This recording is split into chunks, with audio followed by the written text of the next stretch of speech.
My name is Sydney, and I just turned 31.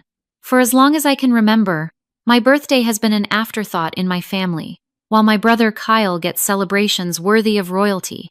This year, I decided not to remind anyone. Instead, I used the $75,000 bonus no one knew about to buy myself a lakeside vacation home. The notifications exploded when I casually posted photos online. Before I dive into how I finally stood up for myself without saying a word, drop a comment letting me know where you're watching from, and subscribe if you've ever had to create your own celebration when others forgot what matters to you. I grew up in Westlake Hills, an affluent suburb where perfectly manicured lawns matched the perfectly manicured lives everyone pretended to have. Our 5-bedroom colonial was the backdrop for what looked like the perfect American family from the outside. But inside those walls, the dynamic was crystal clear. My brother Kyle was the sun, and everyone else simply orbited around him. My father Harold built his wealth through corporate law, climbing to chief legal counsel for a Fortune 500 company by the time I was in middle school. He never missed an opportunity to brag about Kyle following in his footsteps. When Kyle made the high school debate team, Dad took the entire family out to the most expensive restaurant in town.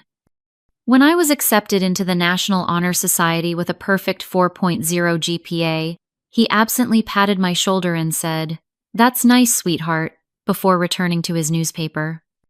My mother Elaine was no better. A former beauty queen turned country club socialite, she dedicated her life to showcasing Kyle's achievements. Our living room walls were a shrine to Kyle, trophies, certificates, and professional photographs documenting every milestone. My academic awards were tucked away in a box in the attic that I discovered by accident while looking for Christmas decorations when I was 14.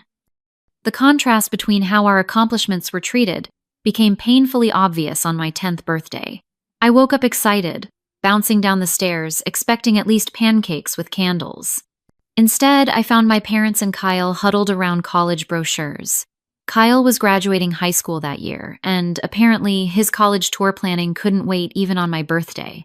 The day passed without a cake, a card, or even an acknowledgement until my mother gasped around dinner time. "Oh goodness, Sydney, I completely forgot today was your birthday," she exclaimed, looking more embarrassed than sorry. "We've been so busy with Kyle's college applications." Dad barely looked up from his plate. "We'll get you something next weekend," he promised. A promise that was forgotten as easily as my birthday had been. Kyle, for his part, never seemed to notice the disparity in our treatment. At 4 years older, he accepted the adoration as his birthright, soaking up attention like a sponge. While not deliberately cruel to me, he existed in a bubble of privilege that made him oblivious to how I was sidelined. When he did notice, he would toss me a generic compliment or offer to let me tag along with his friends, as though doing me an enormous favor. Family gatherings were particularly painful. Grandparents, aunts, uncles, and cousins would flock to Kyle, asking about his latest achievements, girlfriends, or career plans. I would sit quietly, picking at my food, occasionally answering questions about school, but mostly feeling invisible. Holiday dinners inevitably turned into celebrations of whatever Kyle had most recently accomplished, with toast after toast raised to his success. When I was 16, I tried talking to my parents about how their favoritism made me feel. It took weeks to work up the courage, planning my words carefully so I wouldn't sound whiny or jealous. I approached them one evening while Kyle was at a friend's house. "Mom, Dad, can we talk about something?" I began, my heart pounding. "Of course, honey," Mom replied, though she continued scrolling through her phone. I took a deep breath. "I feel like there's a big difference in how you treat me and Kyle. Like my accomplishments don't matter as much." Dad lowered his reading glasses, looking irritated at the interruption. "That's ridiculous, Sydney. We're very proud of both our children." "But you never show it with me," I pushed back, voice trembling. "You forget my events, my birthdays, but Kyle gets parties and presents and constant praise." Mom finally put down her phone, sighing dramatically. "Sweetie, your brother is at a critical point in his life. His achievements now will determine his entire future. You're still young." Your time will come. Besides, Dad added dismissively, Kyle puts himself out there more. You've always been the quiet one. We can't celebrate what we don't know about. The conversation ended with reassurances that they loved us equally, but nothing changed. If anything, pointing out the disparity made them defensive and even less attentive to my achievements. College was my escape. I chose Northwestern, partly for its excellent communications program, but mostly because it was far enough from home to build my own life. I thought the distance might make them miss me, might make them see me as an individual, rather than just Kyle's little sister. I hoped that absence would make their hearts grow fonder, that they might realize what they were missing by overlooking me all these years. I was wrong. The pattern of forgotten birthdays didn't improve with age or distance.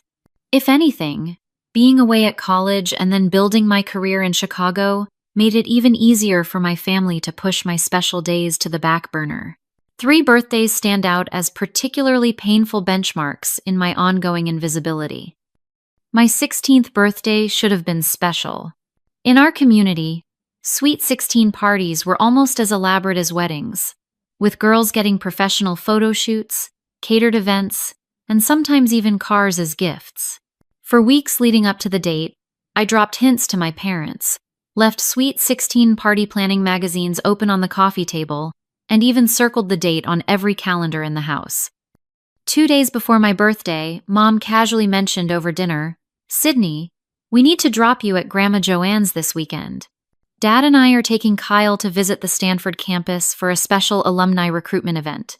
It was a last-minute invitation we couldn't pass up." "This weekend?" I echoed, my voice small. "But Saturday is my birthday, my 16th birthday." The flash of recognition, followed by guilt on my mother's face, told me everything. She had completely forgotten, again. "Oh, sweetie, I am so sorry," she said, reaching for my hand across the table.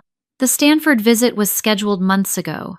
It's such an important opportunity for Kyle. We can celebrate when we get back, maybe take you shopping for something special." Kyle at least had the decency to look uncomfortable, poking at his mashed potatoes while avoiding eye contact. Dad, however, seemed irritated by the inconvenience of my feelings. "Stanford is Kyle's dream school, Sydney. This could determine his entire future. Surely you can understand that's more important than a birthday party that could happen any day." I spent my Sweet 16 eating stale coffee cake with my grandmother, who at least remembered to buy a card, while my social media filled with photos of classmates having elaborate celebrations with their families. Meanwhile, my parents posted multiple pictures of Kyle touring Stanford, captioned with glowing pride about their brilliant son following tradition. My 21st birthday, another milestone, coincided with Kyle's engagement to his college girlfriend, Amanda. Rather than recognizing we could celebrate both occasions, my parents scheduled an elaborate engagement party for the exact weekend of my birthday. When I pointed this out during a phone call, my mother sounded genuinely perplexed. "But sweetie, engagements are once-in-a-lifetime events, and all the family is already flying in for this. You can have drinks with your college friends anytime." I attended the engagement party, smiled in photos, and gave a toast to my brother and future sister-in-law. No one mentioned it was also my birthday weekend until my cousin Megan, always more perceptive than the rest, pulled me aside. "Isn't your birthday this weekend too?" she asked, genuine concern in her eyes. "Yesterday, actually," I admitted quietly. "Oh God, Sydney, that's awful. Did they even acknowledge it?" I shrugged, trying to seem unbothered, though my eyes burned with unshed tears. "Mom sent a text yesterday morning. Dad hasn't mentioned it." Megan looked across the room at my parents, beaming proudly as they showed off Kyle and Amanda to distant relatives. "That's really messed up. I'm sorry."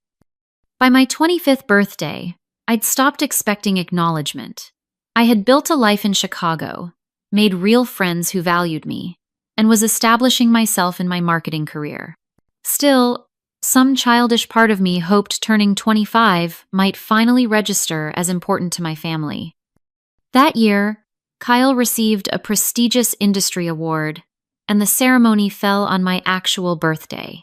The family not only attended en masse but threw him a surprise congratulatory dinner afterward. I received a group text from my mother the following day. "Hope you had a nice birthday, Sydney. Sorry we missed calling yesterday.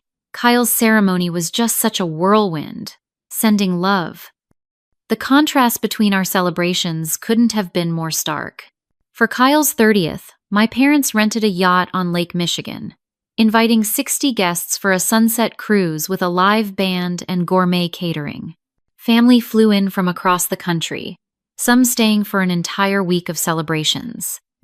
For his 32nd, they surprised him with a family trip to Hawaii, renting a beachfront property for 10 days.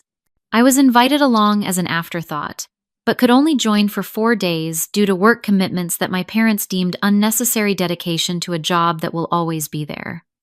Just last year, for Kyle's 35th, they hired a celebrity chef to cater an intimate dinner at their home, flying in Kyle's college friends from around the country as a surprise. The event was documented extensively on social media, with my mother posting daily countdowns leading up to it.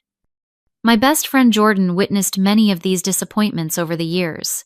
After my 30th birthday passed with just a belated card from my parents and a text from Kyle, she finally snapped. "This is emotional abuse, Sydney," she declared over wine at her apartment. "You need to confront them directly about how screwed up this is." "What would that accomplish?" I sighed, refilling my glass. "They'll just get defensive again, tell me I'm being too sensitive, or promise to do better next time, only to forget again." "So what's your plan? Just accept being treated like a footnote in your own family for the rest of your life?" I didn't have an answer then. Last year, I tried a different approach, mentioning casually during phone calls in the weeks leading up to my birthday that I was looking forward to turning 31 and thinking about taking the day off work to do something special. The hints fell on deaf ears. My birthday came and went with a 2-day late text from Mom, and nothing from Dad or Kyle. That was the moment something shifted inside me. I made a decision that night, crying into my pillow. I would stop expecting acknowledgement from people who had proven repeatedly they were incapable of giving it. I would stop making myself vulnerable to the same hurt year after year. Most importantly, I would start celebrating myself rather than waiting for validation that never came. I had no idea then how powerfully that decision would change everything. While my family consistently overlooked my personal milestones, I was quietly building a career that even they would eventually have to acknowledge. After graduating with honors from Northwestern with a degree in marketing and communications, I landed an entry-level position at Burke Marketing Group, a mid-sized agency in Chicago. The pay was average, but the opportunity to learn from industry veterans was priceless. For 3 years, I volunteered for extra projects, stayed late, came in weekends, and absorbed everything I could about digital marketing strategy. When my boss left for Apex Creative Solutions, one of the top firms in the country, he invited me to join him. It meant longer hours and more pressure, but also a significant jump in salary and prestige. When I called my parents to share the news, my father's response was predictably dismissive. "Advertising, huh? Well, I suppose someone has to do it, though I always thought you'd eventually go to law school like your brother." I swallowed my disappointment and focused on the opportunity ahead. Apex handled major international brands, and though I started in a junior position, I quickly distinguished myself through a combination of creative thinking and meticulous execution. Teresa Williams, the executive creative director, took notice of my work about a year into my time at Apex. When a major skincare company approached the agency about rebranding their entire product line for the Gen Z and millennial markets, Teresa unexpectedly added me to the pitch team. "Your demographic insight report on the Whitney account impressed me," she explained when I asked why I'd been selected. "You understand these younger consumers in a way some of our more senior people don't. I need that perspective for this pitch." The pitch was successful, and suddenly I found myself second in command on a multi-million-dollar account. For the next 2 years, I worked tirelessly on the campaign, often arriving at the office before sunrise and leaving well after dark. I missed friends' birthdays, canceled vacation plans, and pushed my personal life aside to ensure the launch was perfect. My dedication went beyond the required. I created detailed buyer personas, insisted on extensive focus group testing, and personally rewrote copy that didn't feel authentic to the target demographic. When other team members complained about my perfectionism, Teresa backed me completely. "Sydney has a vision for this campaign," she told them. "Trust her instincts." The launch exceeded all expectations. The skincare line saw a 37% increase in sales within the first quarter, with particularly strong performance in previously untapped younger markets. Industry publications featured case studies on our approach, and the client immediately increased their annual marketing budget with Apex. 4 months after the successful launch, all employees were called to an unexpected company-wide meeting. The CEO, Martin Green, rarely addressed the entire staff, so speculation ran wild as we filed into the conference center. Thanks to record-breaking performance this quarter, Martin announced, Apex will be distributing profit-sharing bonuses to all employees next month. Cheers erupted around the room. Profit sharing had been mentioned in our employment contracts, but had never actually materialized in the 5 years since the policy was implemented.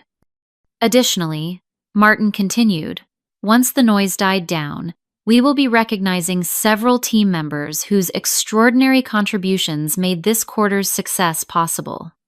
He proceeded to call up various department heads and senior executives who gave brief speeches about their team's accomplishments. I applauded along with everyone else, genuinely happy for my colleagues' recognition. When Teresa took the microphone, she spoke about the skincare account and its unprecedented success.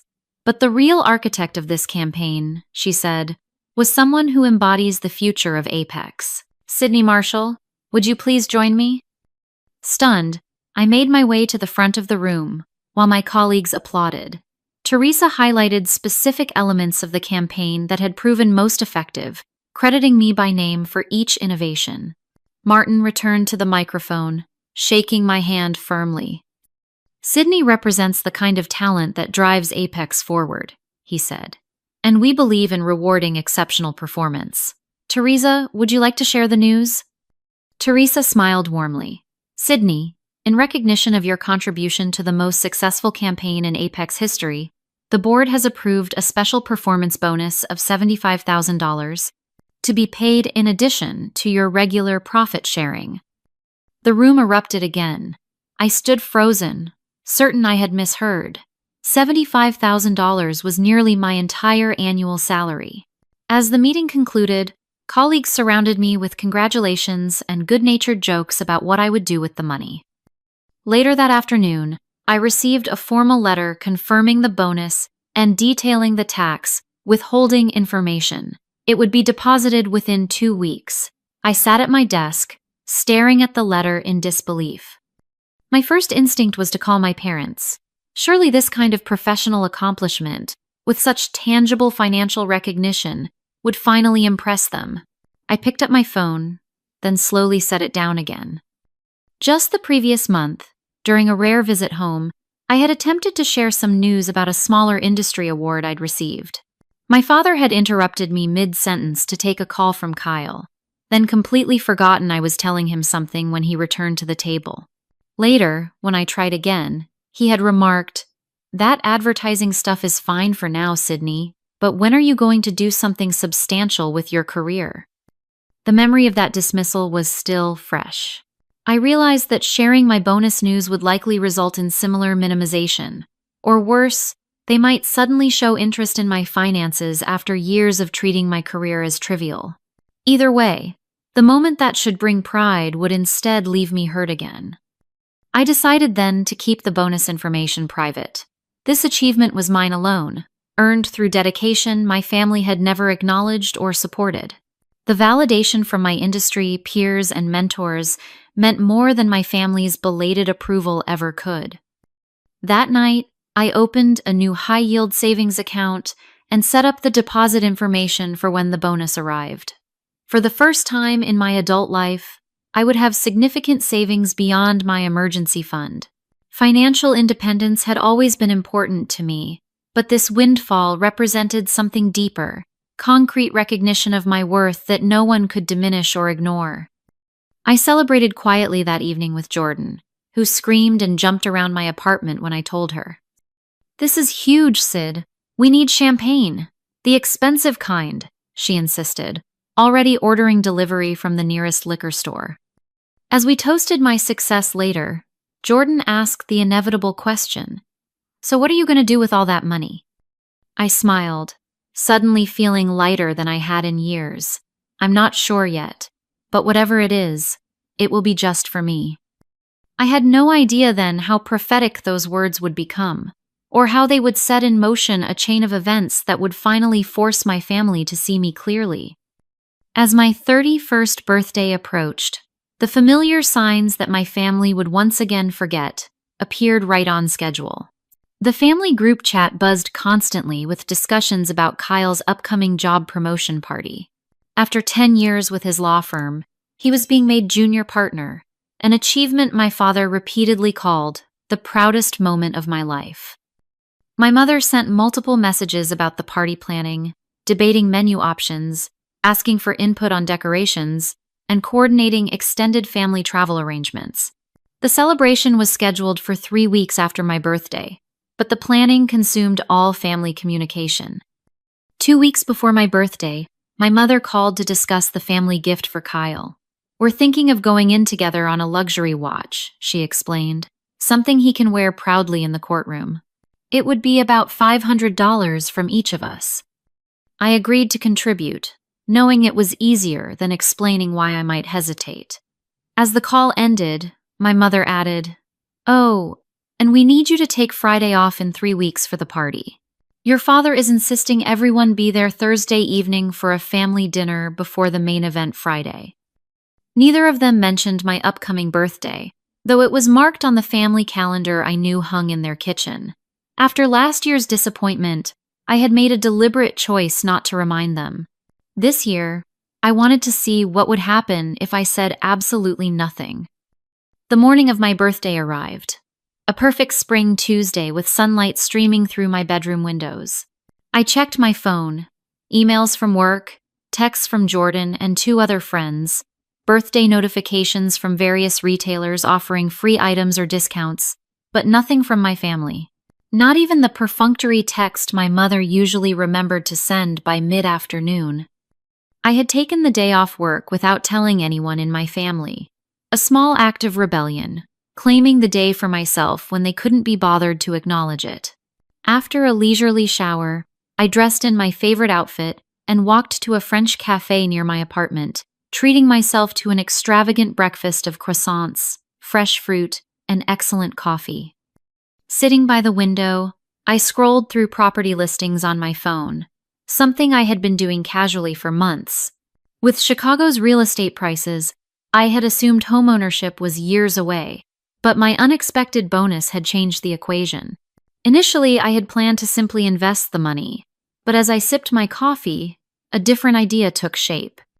A listing caught my eye, a lakefront cottage 2 hours from Chicago, in a small Michigan town known for its scenic beauty and proximity to wineries and hiking trails. The 3-bedroom home needed some cosmetic updates but had solid bones, an amazing deck overlooking the water, and best of all, was listed at a price that would make the bonus sufficient for a substantial down payment. On a whim, I called the listed agent, half expecting to leave a message. To my surprise, Patricia answered immediately. "I'm actually in Chicago today showing properties," she said when I explained my interest. "I could meet you this afternoon to discuss the lake house if you're serious." 3 hours later, I sat across from Patricia at another cafe, reviewing detailed information about the property and the surrounding area. "Investment properties in this region have been appreciating steadily," she explained, showing me comparable sales data. "And if you decide to rent it out short-term during periods you're not using it, the vacation rental market is extremely strong during summer and fall." I hadn't considered renting it out, I admitted.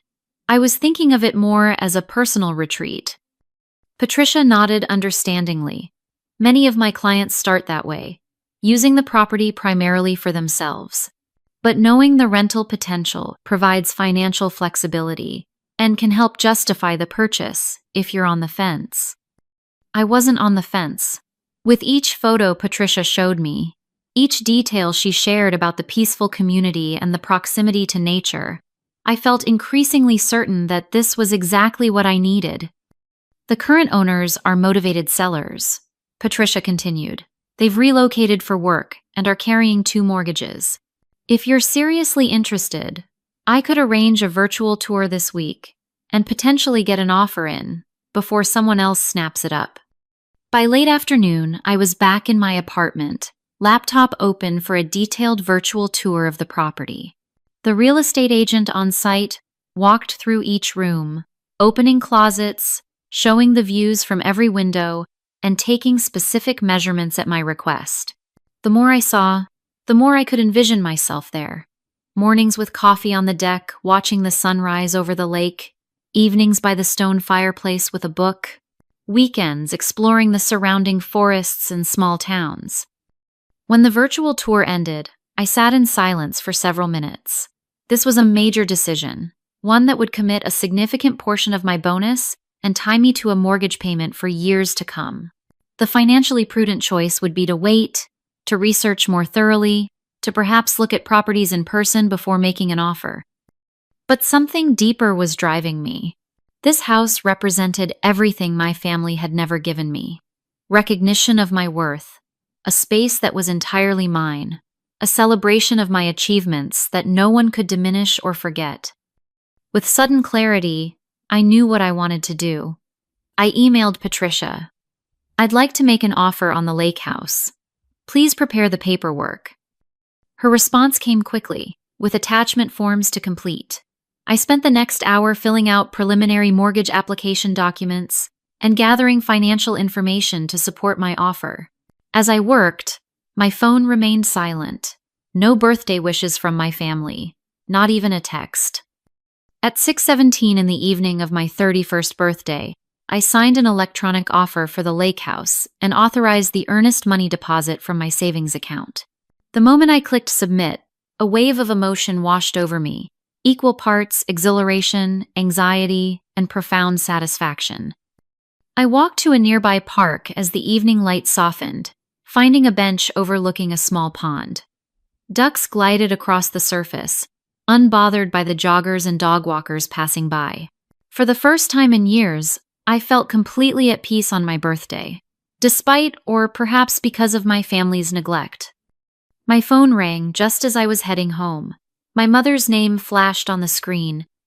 "Sydney, darling," she said when I answered, her voice animated. "I've been working on the menu for Kyle's party and I need your input. Do you think we should go with the salmon or the beef tenderloin for the main course? The caterer needs to know by tomorrow." I listened as she continued discussing party details, never once mentioning what day it was. Eventually, I offered a non-committal opinion on the food choices, keeping my voice neutral. "By the way," she added before ending the call, "we need you to pick up Aunt Julia from the airport for Kyle's party. Your father will be too busy with the partners from the firm and Kyle will be meeting with the photographer." "Sure, Mom," I replied evenly, betraying nothing of the day's events or my emotions. "You're such a reliable daughter," she said absently. "Kyle is so lucky to have you as a sister." After we hung up, I opened my email to find the confirmation that my offer had been submitted. A strange calm settled over me. For 31 years, I had hoped for recognition from my family that never came. Today, I had finally recognized myself. The week after my birthday passed, in a blur of paperwork, phone calls, and nervous anticipation, Patricia called the day after I submitted my offer with unexpected news. "The sellers accepted your offer without a counter," she told me, excitement evident in her voice. "They appreciated the clean offer with minimal contingencies, and they're eager for a quick closing. How soon can you meet with a mortgage broker?" I had researched several lenders online, but hadn't committed to any. Patricia recommended a broker she had worked with frequently, who specialized in vacation properties. Michael understands the unique aspects of second home purchases, she explained. He can often find better terms than the big banks for these types of properties. The following afternoon, I met with Michael at his office in downtown Chicago. I brought documentation of my income, the bonus letter, bank statements, and credit reports. Your financial position is excellent, Michael noted as he reviewed my paperwork. Perfect credit score, low debt-to-income ratio, and substantial down payment. This should be a straightforward approval. The mortgage process moved with surprising speed. Because of my strong financial position and the relatively modest loan amount, the underwriting was completed within days rather than weeks. The inspection revealed only minor issues that the sellers agreed to address before closing. 3 weeks after submitting my offer, exactly 1 day before Kyle's promotion party, I signed the final papers and received the keys to my vacation home. The timing struck me as poetically perfect. The next morning, instead of driving to my parents' house for the family dinner preceding Kyle's celebration, I drove in the opposite direction, toward Michigan and my new property. I had called my mother the previous evening with a fabricated emergency at work. I'm so sorry, Mom, but I won't be able to make it tonight. The Anderson account is imploding, and as project lead, I have to handle it personally. She had been disappointed, but quickly moved on to discussing last-minute details for Kyle's party. Well, you'll still make it tomorrow, right? Kyle would be devastated if you missed his big day. I promised to do my best, knowing I had no intention of attending. For once, my milestone would take precedence over Kyle's. Driving up to the lake house for the first time as its owner was a surreal experience. The listing photos hadn't captured the way sunlight dappled through the trees lining the long driveway, or how the lake seemed to stretch endlessly from the back deck. The house itself, a charming blue-gray Cape Cod with white trim and a wraparound porch, looked like something from a postcard. Standing in the empty living room, I felt a mixture of terror and elation. The 3-bedroom cottage was modest by my parents' standards, but perfect for me. The main floor featured an open-concept living area with a vaulted ceiling and stone fireplace, a dining space overlooking the lake, and a kitchen that needed updating but was entirely functional. A primary bedroom suite completed the main level, while upstairs held 2 additional bedrooms and a small office nook under the eaves. The deck was the true showstopper. Wrapping around 3 sides of the house, it offered multiple seating areas and unobstructed views of the water. A gently sloping path led down to a private dock, where I could imagine spending countless summer hours. I had brought an air mattress, basic toiletries, and a cooler with food, planning to camp out in my empty house for the weekend. As I unloaded these minimal supplies, a silver-haired woman approached from the neighboring property. "Hello there. You must be the new owner," she called cheerfully, carrying a covered dish. "I'm Margaret Wilson. My husband James and I are your neighbors to the north." Margaret insisted I join them for dinner, brushing aside my protests about imposing. "Nonsense! It's a tradition around here to welcome newcomers. Besides, I've made far too much lasagna for just the 2 of us." That evening, sitting on Margaret and James's screened porch with a glass of locally made wine, I learned about the close-knit lakeside community. Most owners were a mix of retirees and professionals with primary homes in Chicago or Detroit, using the lake houses for weekends and vacations. "You'll love it here," James assured me. "Summer brings boating and swimming. Fall has the changing colors and wine tours. Winter offers cross-country skiing. And spring brings wildflowers and birdwatching. Each season has its own magic." The next morning, I drove to the nearest town, a charming village 30 minutes away with several furniture stores, home goods shops, and a farmer's market.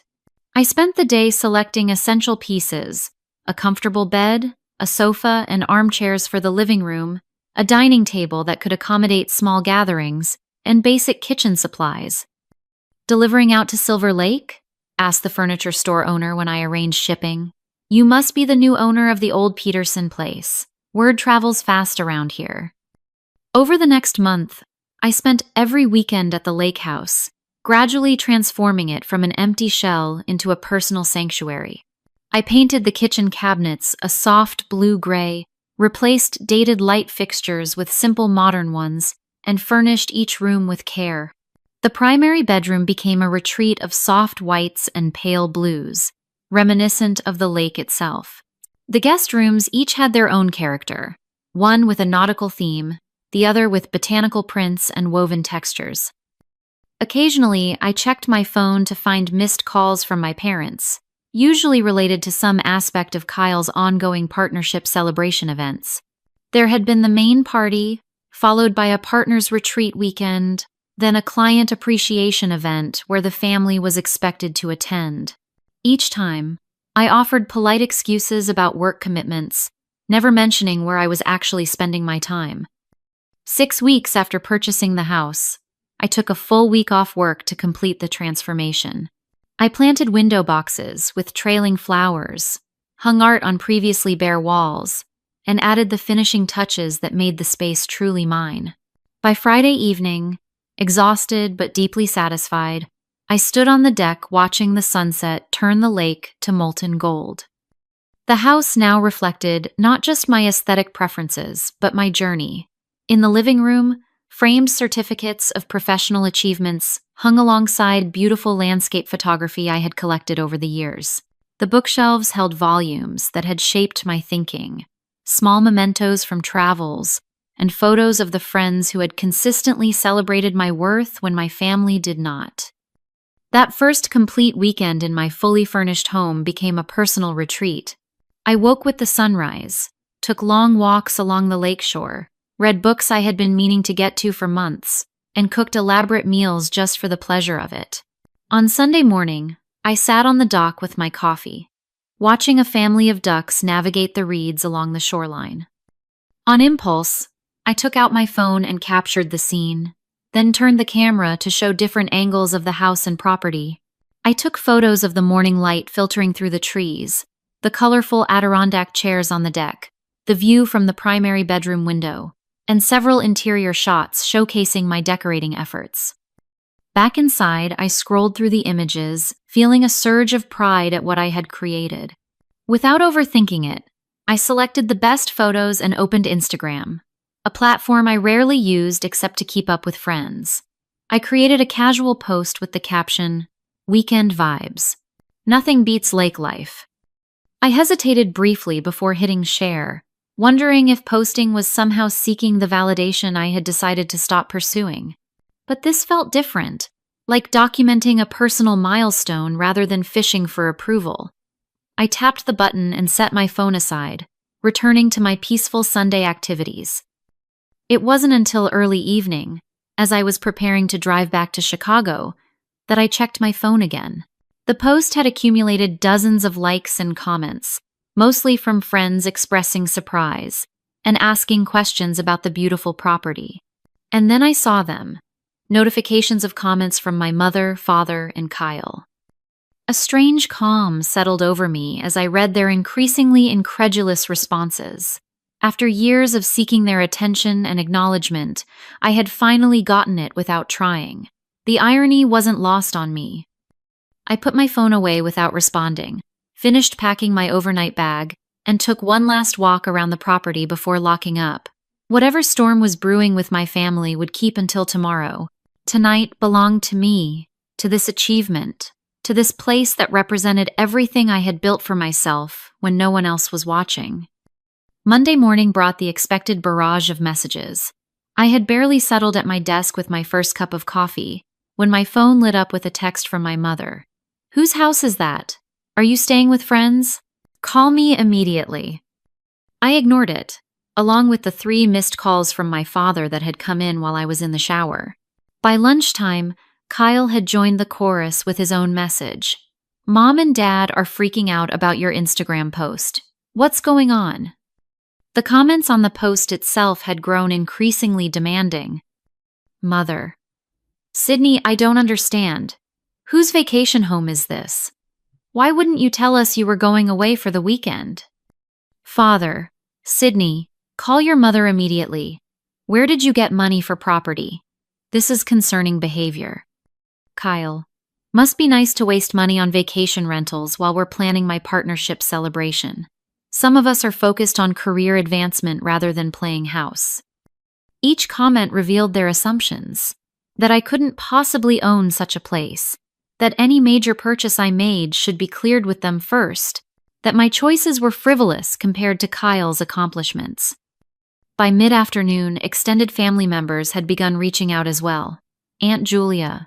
Lovely photos, Sydney. I didn't know you bought a lake house. Your mother seemed surprised too. Cousin Megan was more direct. OMG, did you buy a house without telling anyone? The family group chat is exploding. Just before 5, a group text arrived from my mother. Family dinner this Thursday at 7. No excuses, Sydney. We need to discuss several things as a family. The 3 days leading up to Thursday's dinner were surprisingly peaceful. I had expected continued calls and messages, but after the initial flurry, an ominous silence fell. I knew they were waiting for the in-person confrontation, gathering their arguments and grievances to present as a unified front. Thursday evening arrived with a spring thunderstorm that matched my turbulent emotions. I considered canceling, claiming illness, or work obligations, but something had fundamentally shifted inside me. For the first time, I wasn't afraid of their disapproval or dismissal. I had built something they couldn't diminish, achieved success they couldn't ignore. I arrived at my parents' home precisely at 7, parking behind Kyle's BMW in the circular driveway. Taking a deep breath, I rang the doorbell rather than using my key, a small act that positioned me as a guest rather than the perpetually available daughter. My mother opened the door, her expression a careful mask of neutrality. Sydney, come in. Everyone's in the living room. The atmosphere was tense, with my father standing by the fireplace, drink in hand, and Kyle seated in an armchair, scrolling through his phone. Both looked up as I entered, their expressions mirroring my mother's forced composure. Drink, my father offered curtly. White wine, please, I replied, taking a seat on the sofa. We engaged in stilted small talk through appetizers, discussing the unseasonable weather and an upcoming charity gala my mother was helping organize. No one mentioned the lake house or my Instagram post, though it hung in the air between us like an uninvited guest.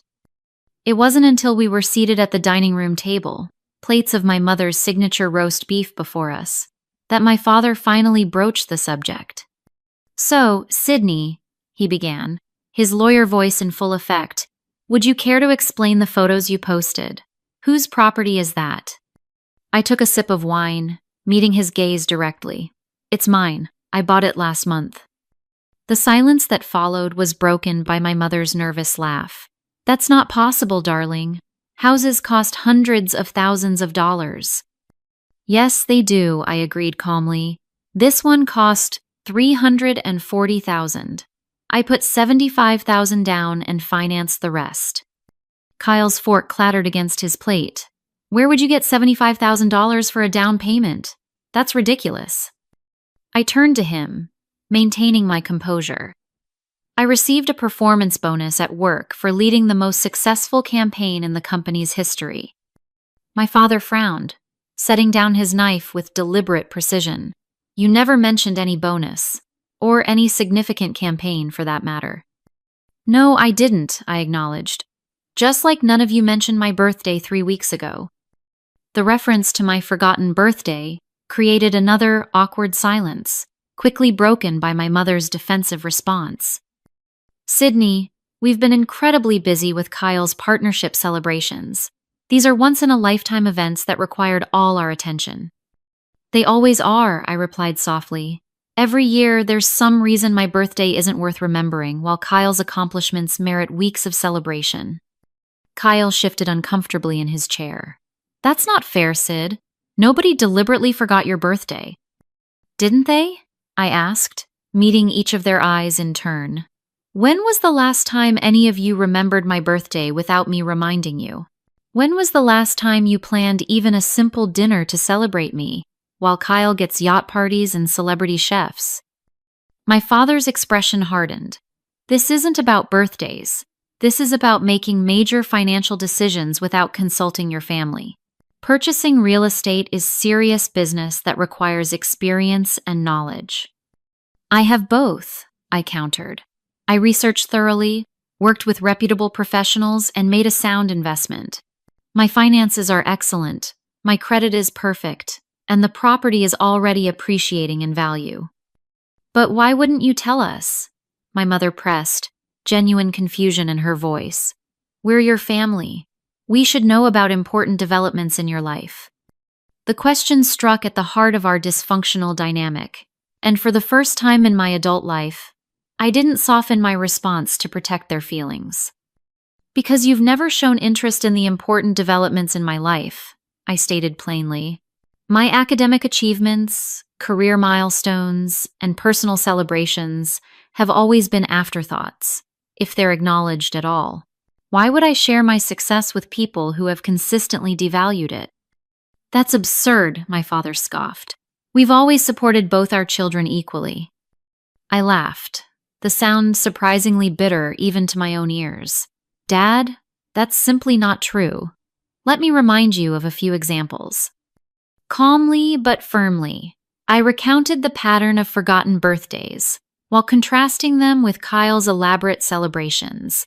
I reminded them of my 16th birthday when they took Kyle to Stanford, my 21st that coincided with his engagement party, and last year when they couldn't even manage a phone call. Every milestone in my life has been overshadowed by something involving Kyle, I continued. Every accomplishment minimized or ignored. So when I received recognition at work in the form of a substantial bonus, I decided to use it for something that would bring me joy, without seeking approval I knew wouldn't come. Kyle, who had been uncharacteristically quiet, finally spoke up. I had no idea you felt this way, Sid. I mean, I knew Mom and Dad made a bigger deal about my stuff, but I didn't realize your birthdays were consistently forgotten. My mother's eyes had filled with tears. We never meant to make you feel less important, Sydney. We love you just as much as Kyle. I believe you think that's true, I replied. But your actions have consistently shown otherwise. My father, never comfortable with emotional confrontations, attempted to redirect the conversation. Regardless of past misunderstandings, buying property without any input from family is irresponsible. What do you even know about maintaining a lake house? The winterization alone will cost thousands. I've already arranged for all of that, I answered. And I've made connections with local service providers and neighbors who have been incredibly welcoming and helpful, unlike my own family. There's no need to be harsh, Sydney, my mother admonished. We're simply concerned about such a major decision. No, you're concerned that I made a major decision without your input or control, I corrected her. You're concerned that I achieved something substantial that had nothing to do with Kyle. Mostly, you're concerned that I finally stopped seeking validation from people who have proven repeatedly they won't give it. I stood up, placing my napkin beside my barely touched dinner. I'm not interested in your approval of my purchase. I'm not interested in your belated concern about my birthday or my feelings. What I am interested in is being recognized as an independent adult who has built a successful life, despite, not because of my family's support. My father rose as well, his face flushed with anger. You're being dramatic and ungrateful. Everything we've done has been for both our children's benefit. I'm being honest, I countered, perhaps for the first time. And if honesty seems dramatic to you, that says more about our family dynamic than it does about me. I gathered my purse and jacket, suddenly eager to be anywhere but there. I won't be attending the remainder of Kyle's partnership celebrations. I have a lake house to enjoy, and a life to live that doesn't revolve around being a supporting character in the Kyle show. Kyle looked genuinely distressed. Sid, wait, don't leave like this. I'm not leaving like this, I replied, softening slightly at his evident concern. I'm leaving as someone who has finally recognized her own worth when her family couldn't. There's a difference. My mother followed me to the door, tears now streaming down her face. "Sydney, please. We can fix this. We can do better." I turned to her one last time before stepping outside into the now gentle rain. "Maybe you can, but I'm not holding my breath waiting for it anymore." The drive back to my apartment should have felt terrible after such a confrontation, but instead, I experienced a profound sense of relief. For years, I had carried the weight of their neglect, trying to make myself smaller, more accommodating, less needy in hopes they might finally see me. Laying down that burden felt like flying. Instead of returning to my apartment, I made a spontaneous decision to drive straight to the lake house. It was a Thursday night, and I had work the next day. But suddenly, nothing seemed more important than waking up in the space I had created for myself, surrounded by tangible proof of my worth. As I drove through the night, rain giving way to clear skies dotted with stars, I felt a lifetime of pent-up emotions finally finding release. I had stood up for myself, named the pattern of neglect without minimizing it, and walked away with my dignity intact. The lake house awaited, a beacon of self-determination at the end of a long, dark road. The week following the confrontation passed in complete silence from my family. No calls, no texts, no emails. In previous years, this silence would have devastated me, sent me spiraling into self-doubt and anxious attempts to make amends even when I wasn't at fault. This time, I felt only a calm certainty that I had done the right thing by finally speaking my truth. I had taken Friday off work, spending a long weekend at the lake house. The solitude that once would have felt like punishment now felt like a gift. I walked along the shoreline, collecting smooth stones, read books on the deck, and introduced myself to more neighbors. Each small interaction reinforced that I was building a life entirely my own, defined by my choices rather than my family's perception. On Sunday evening, as I was preparing to return to Chicago, my phone displayed a notification I hadn't expected, a text from Kyle. "Can we talk? Just us. No mom and dad." We arranged to meet for coffee the following Saturday in a neutral location, a cafe halfway between Chicago and our parents' suburb. I arrived first, securing a quiet table in the corner, where our conversation wouldn't be overheard. Kyle looked uncharacteristically unsettled when he arrived, his usually perfect appearance slightly rumpled, dark circles under his eyes, suggesting sleepless nights. "Thanks for meeting me," he began awkwardly, fidgeting with his coffee cup. "I've been doing a lot of thinking since Thursday." "About what?" I asked, neither hostile nor particularly warm. He met my eyes directly for perhaps the first time in our adult relationship. "About how right you were. About all of it. The forgotten birthdays, the constant spotlight on my achievements, the way they've always treated us differently. You never noticed before?" I couldn't keep the skepticism from my voice. "I think part of me did," he admitted, "but it was easier not to examine it too closely.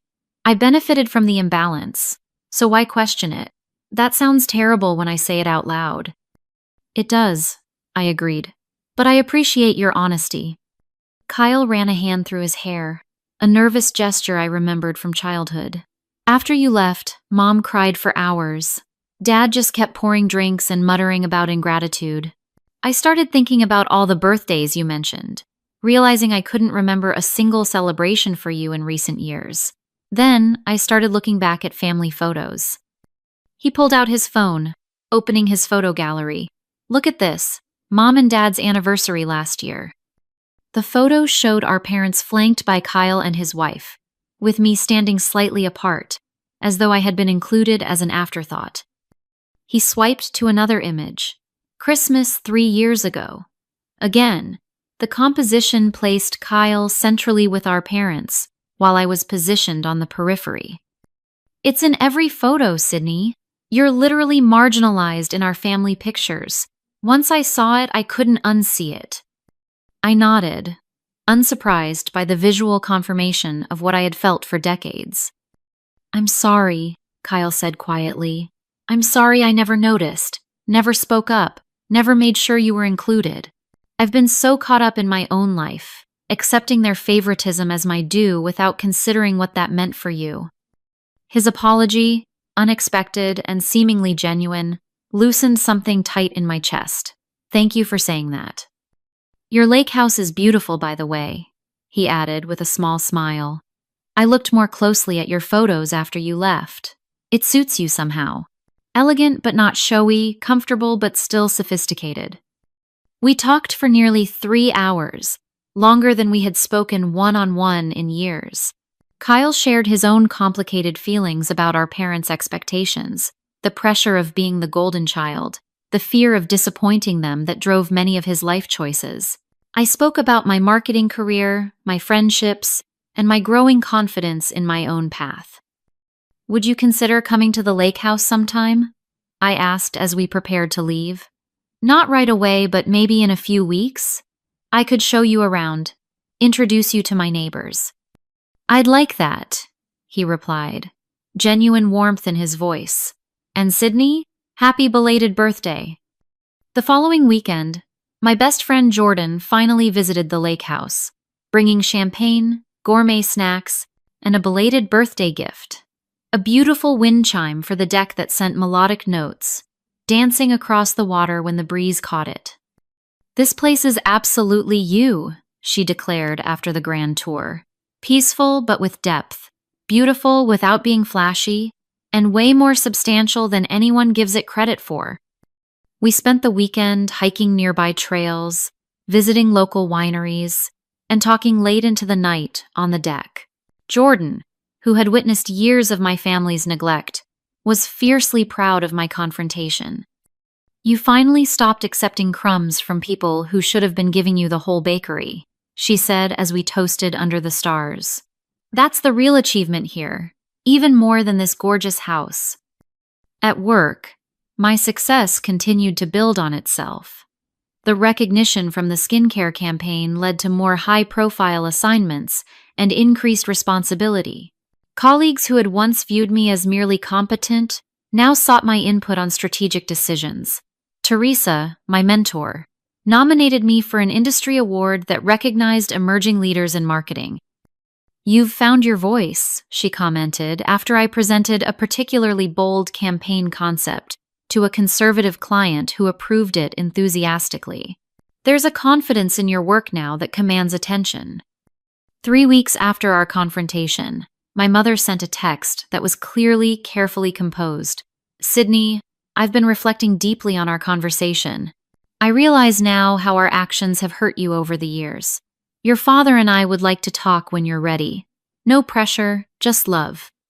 I didn't respond immediately, allowing myself time to consider whether I wanted to re-engage. After a week of reflection, I agreed to a conversation, suggesting we meet at a restaurant rather than their home to maintain neutral ground. The meeting was difficult. My mother arrived with a list of my birthdays and achievements she had compiled, seemingly trying to prove she had not forgotten as many as I claimed. My father alternated between defensive justifications and grudging acknowledgments that perhaps they had sometimes overlooked my accomplishments. We never intended to make you feel less important, my mother insisted, tears threatening. We just thought you were more self-sufficient, less needy of recognition. That's the problem, I replied calmly.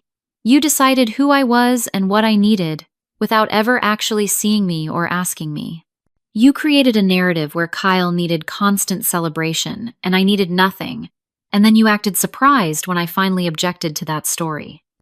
My father, uncomfortable with emotional discussions as always, tried to redirect the conversation to practical matters. Your lake house investment isn't bad, actually. Waterfront property tends to appreciate well. Have you considered the tax implications? It was a small olive branch from a man who struggled to acknowledge emotional harm but could express connection through practical advice. I accepted it for what it was, discussing the financial aspects of my purchase while maintaining boundaries around my independence. The dinner ended with tentative plans to try again in a few weeks. It wasn't a resolution, but it was a beginning the first time in my adult life that my parents seemed to recognize me as an individual with valid feelings, rather than simply Kyle's supportive sister. 6 months later, the family dynamic had shifted in subtle but meaningful ways. My parents still lavished attention on Kyle, but they made visible efforts to acknowledge my life as well. My mother called regularly, asking specific questions about my work projects rather than generic inquiries. My father occasionally sent articles related to marketing or property investment, his way of showing interest in my chosen paths. When my 32nd birthday approached, I received an actual invitation in the mail, a dinner celebration at a restaurant I had once mentioned liking. The card was signed by both parents and Kyle, with a handwritten note. "We want to celebrate you properly this year. No excuses, no forgetting." The dinner itself was somewhat awkward, but genuinely well-intentioned. My mother had arranged for the restaurant to prepare a custom cake. My father gave me a gift certificate for a high-end furniture store for that lake house you're so proud of. And Kyle presented me with a framed photo of us as children, arms around each other with a note on the back. To many more years of being better siblings to each other. It wasn't perfect, but it was progress. More importantly, I no longer measured my worth by their recognition. The lake house had become my true sanctuary, a place where I hosted friends for weekend getaways, worked remotely during beautiful summer weeks, and built traditions that were entirely my own. The most recent winter holiday, I invited Jordan and several other close friends to the lake house, instead of attending the usual family gathering. We cooked elaborate meals together, went ice skating on the frozen lake, and exchanged thoughtful gifts by the fireplace. It was the most peaceful holiday I could remember. Kyle visited occasionally, sometimes with his wife, sometimes alone. Our relationship had evolved into something more balanced, more honest. He had begun the difficult work of recognizing his role in our family's dysfunction, and I had begun the equally challenging work of allowing him to change without holding his past behavior against him. My parents had visited the lake house only once, a brief and somewhat tense afternoon tea that nevertheless represented enormous progress from where we had been. My mother had complimented my decorating choices, and my father had reluctantly admitted the property was even better than it looked in the photos. As I sit on my deck now, watching another sunset paint the lake in gold and crimson, I reflect on the journey of the past year. The pain of being overlooked for so long hasn't completely disappeared, but it no longer defines me. I've learned that waiting for others to validate your worth is a losing proposition. True validation comes from within, from creating a life that reflects your values and brings you joy regardless of who notices. The lake house stands as a daily reminder that I am capable, successful, and worthy of beautiful things. Each morning I wake up here, whether for a weekend getaway or an extended stay, I feel a sense of peace that no amount of family recognition could provide. I created this sanctuary for myself when no one else thought to create space for me. If you're watching this and feeling overlooked in your own family, know that your worth isn't determined by others' ability to see it. Sometimes the most powerful thing you can do is to recognize yourself, to celebrate your own achievements when others forget, to build something beautiful that's entirely yours. Have you ever had to create your own celebration when others forgot what matters to you? Share your story in the comments. If this resonated with you, please like, subscribe, and share with someone who might need to hear that they deserve to be celebrated, even if they have to be the one to throw the party. Thank you for listening to my story. And remember, sometimes the family that truly appreciates you is the one you build for yourself.